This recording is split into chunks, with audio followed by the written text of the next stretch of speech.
بسم الله الرحمن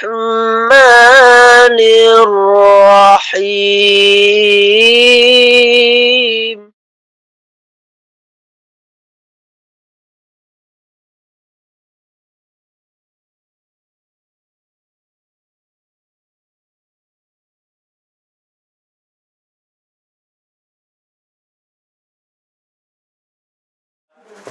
Lesson is about Sakta.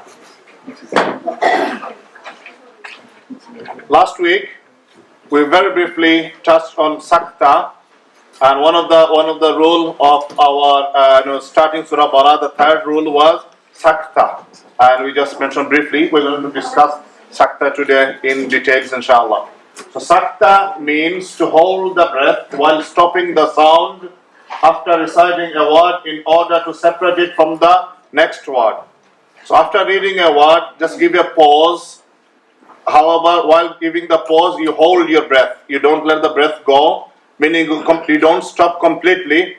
Just give a pause and you start, reading the next word while holding your breath. This is called Sakta.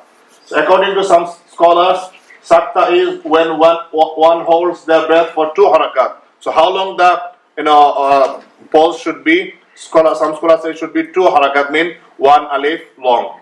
So as the normal mad is 1 alif long, 2 harakat. Similarly, the pause should be 1 harakat or 1 alif, 2 harakat long. According to Imam Hafs rahmatullah, so Imam Hafs is our Imam in Qiraat. So according to Imam Hafs rahmatullah, Sakta has appeared 4 times in the Quran. There are 4 places in the Quran that we need to do Sakta. So we are going to find out these 4 places. The first Sakta in Surah Kahf. In Surah Kahf in chapter 15.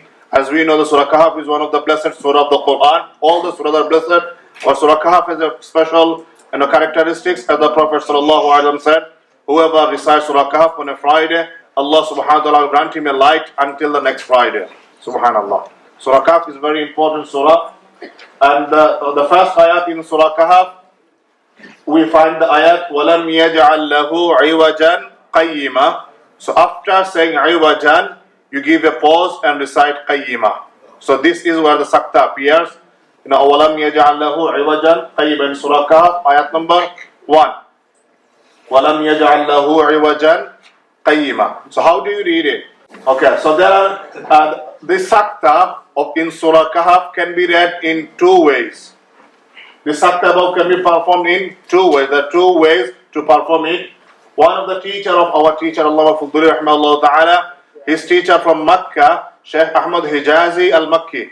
Shaykh Ahmed Hijazi al-Makki, according to him, that you want to perform this Sakta after reciting mad on Iwaja. Instead of saying Iwajan, you make it like that way when you stop on the Iwaja. You make it Iwaja 1 alif long, and then you give pause for 1 alif with holding your breath, and then you decide Qayyima. So Iwaja Qayyima. This is the first way. This is the one way that you can do is, so and if you look at me the ayat, look at the ayat again, inshallah. And we recited وَلَمْ يَجْعَلْ لَهُ عِوَجًا قَيِّمًا لِيُنذِرَ بَأْسًا. So you just give pause for about for a 1 alif, and you hold your breath. So you don't let your breath go. Don't stop completely. This is the first rule. Second rule, another teacher of Allah rahimahullah ta'ala, Shaykh Abdul Rauf Karampuri, he said that one should perform Sakta after performing Tanween. Instead of saying Iwaja, they should say Iwajan, then give the pause and then recite Qayyima. So here we recite like this. وَلَمْ يَجْعَلْ لَهُ عِوَجًا قَيِّمًا. So عِوَجًا قَيِّمًا. Okay, so here. وَلَمْ يَجْعَلْ لَهُ عِوَجًا قَيِّمًا. Is it clear to everyone? So we just give a pause, we hold our breath, and we decide the next word. So these are the two ways that you can do either iwajan qayyima or iwaja qayyima. However, what my personal observation, the scholars from Indian subcontinent, all we do iwajan qayyima, and even in our Quran you'll see two harakat. And in the scholars from Arab, usually they do iwaja qayyima with mad, and they have one alif, one fatha, one zabar on the Quran as well. So both ways are allowed. You can do anyway. Our teacher, Allah Fadli, Rahmatullah alayhi, used to do with tanween, iwajan qayyima. So we do iwajan qayyima as well. The second sakta appears in Surah Yaseen. So we all know Surah Yaseen by heart, mashallah. And the Prophet sallallahu alaihi wasallam, he had a desire that every believer memorize the Surah Yaseen. Every believer memorize Surah Yaseen. So if you want to make the Prophet happy, you should memorize Surah Yaseen, inshaAllah. So in Surah Yaseen, ayat number 52, this is the ayat. مِن مَرْقَدِنَا هَذَا مَا وَعَدَ الرَّحْمَنُ. The ayat start with قَالُوا يَا وَيْلَنَا مَنْ بَعَثَنَا مِن مَرْقَدِنَا هَذَا مَا وَعَدَ الرَّحْمَنُ.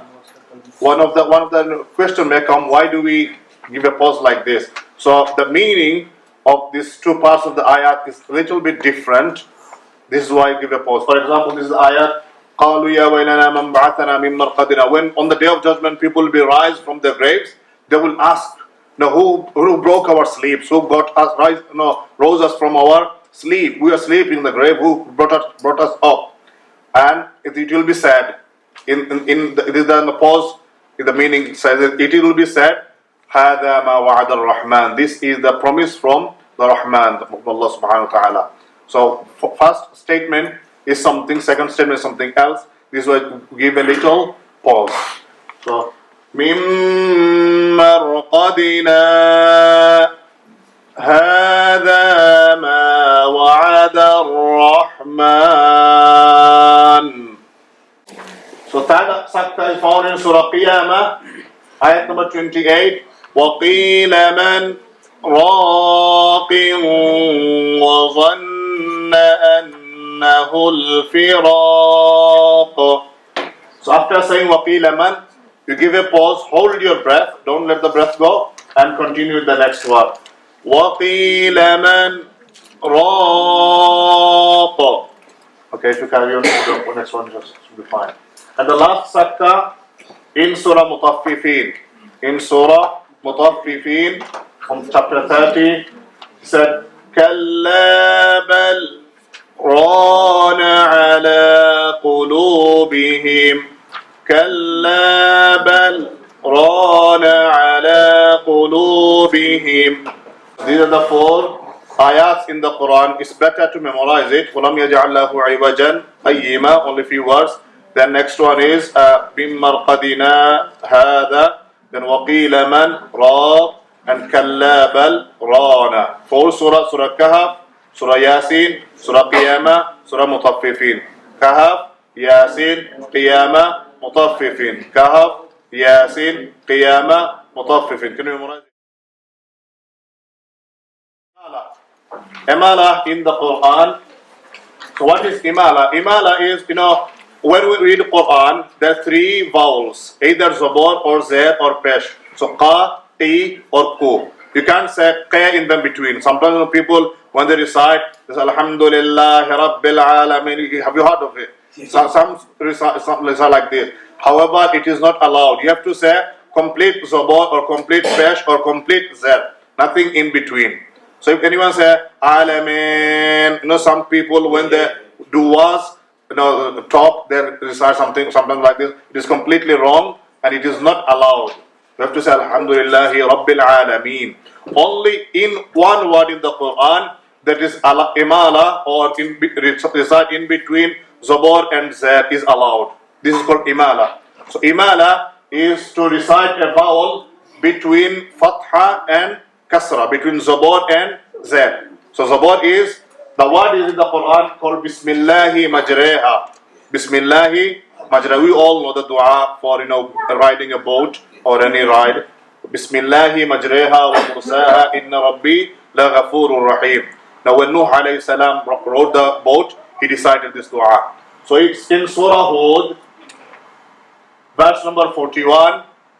In Surah Hud, verse number 41, the ayat say, Bismillahi majreha wa mursaha. So in this word, instead of saying majriha or instead of saying majraha, we don't say majraha or majriha. In between majra and majri, we say in a sound like enter, a.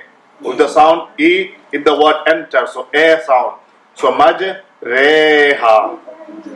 In the Quran, you will see written like this, sometimes in Razer or Rakharazer, and there's a gap after that, and then Hal is over Ha Majreha. So only in this word, in Surah Hud, ayat number 41, وَقَالَ ارْكَبُوا فِيهَا بِسْمِ اللَّهِ مَجْرَيْهَا وَمُرْسَاهَا. Bismillahi majreha wa mursaha. The word is majreha. So we don't say majraha or majriha. In between ra and ri is re. Majreha. Majreha. Can you repeat after me?